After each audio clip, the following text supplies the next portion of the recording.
السلام عليكم ورحمة الله وبركاته. ازيكم يا اصدقائي؟ عاملين ايه؟ يا رب تكونوا بخير وفي احسن حال.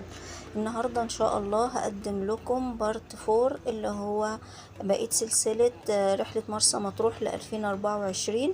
والنهاردة هقدم لكم طريق الكورنيش الجديد وشواطئ الكورنيش الجديد وكده. بالنسبة لي الفيديو فيديو انا بسميه فيديو الراحة النفسية، لان انا بحب بحر مطروح جدا جدا جدا، ومتشكرة جدا لتفاعلاتكم معايا على فيديوهات مطروح.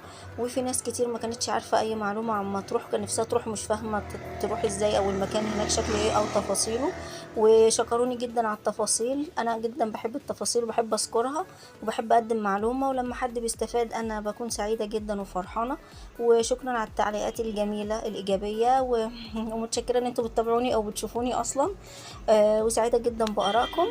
فحبيت اكمل السلسلة، بس اكمل معاكم ان شاء الله بعد ما قدمت القناة لمدة 30 ثانية.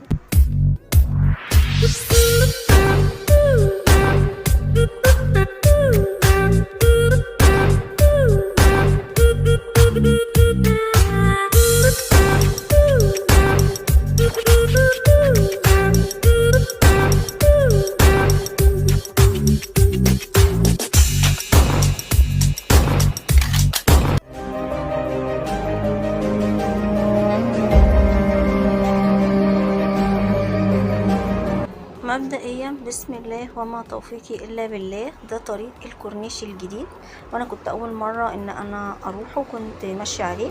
واحنا ماشيين كده بنقف عند كارتة ونبتدي ان احنا ندفع الكارتة، تمام، قبل ما نخش على الطريق ونخش على الشواطئ. تمام، هنا دي الكارتة ودي الرسوم، تقدروا توقفوا وتشوفوا. طبعا ده اللي كان 2024، معرفش السنه دي نفس الرسوم ولا زادت. تمام. فانا صورتها، يا رب تكون واضحة يعني. العربية لها سعر، والميكروباص ليه سعر، والاتوبيس ليه سعر، فوقفوها وشوفوها. تمام. بعد ما بتدفعوا اللي هو التيكت يعني المطلوب، بعد كده بتبتدوا ان انتوا تمسكوا الطريق كله بتاع الكورنيش الجديد. وده كانت بدايته، وانا معاكم بالتفاصيل وواحده واحده، واي معلومه اعرفها هقولها. طبعا انا لما كنت متواجده في الوقت ده كان في مطروح نوة.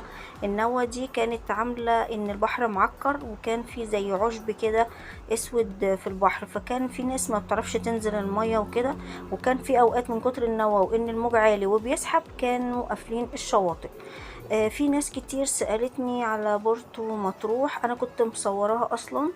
هي بورتو مطروح اهي، هي كده على الكورنيش الجديد، بس ده مش بدايتها من الناحية التانية. دي